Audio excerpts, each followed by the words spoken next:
Salut, c'est Jean Habert. Comme c'est la saison des moules, je vais vous faire des moules apéritives en 14 minutes. Ça vous dit? 1, 2, 3 frais, partez, on y va. Donc pour cette recette, j'ai besoin de moules, de vin blanc, de persil, d'échalotes, de chapelure, de beurre, de romarin, de noix de coco, de curry et du lait de coco et du sel et du poivre. Cette recette va être en deux façons. On va utiliser les moules et aussi le jus des moules pour faire une deuxième recette. Donc en premier, il faut faire la chapelure. On a ici de la chapelure, du beurre qu'on va faire pommade. Je vais le couper en petits morceaux et le mettre dans un bain-marie. Et on va faire un beurre pommade.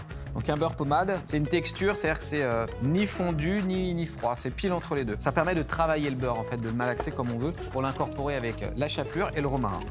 Quand on a le beurre qui est à peu près pommade comme ça, on vient incorporer dedans la chapelure. C'est à peu près 50-50 au niveau du poids. Et dedans, je vais incorporer donc, des branches de romarin qu'on va couper en petits morceaux.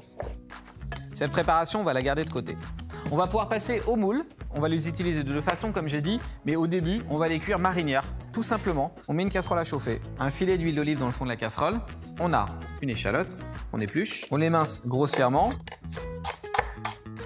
On rajoute les échalotes, le persil plat en gros morceaux, les moules, le vin blanc et tout de suite, le couvercle.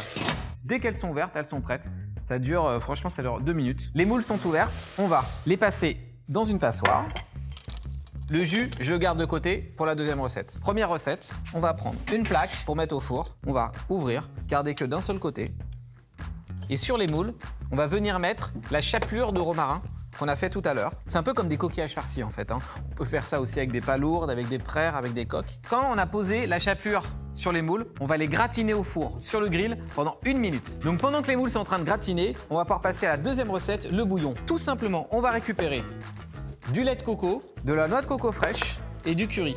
Et on va faire un bouillon de moule, coco curry, tout simplement. Le bouillon, on le remet à chauffer. On rajoute du lait de coco, à peu près 50-50 entre le bouillon de moule et le lait de coco, quelques pincées de curry et un peu de noix de coco fraîche, râpée. Et on va pouvoir avoir nos deux éléments de la recette, la soupe de moule et les moules gratinées que je vais aller chercher au four. On va plus qu'à dresser. On a ici nos moules gratinées et notre bouillon.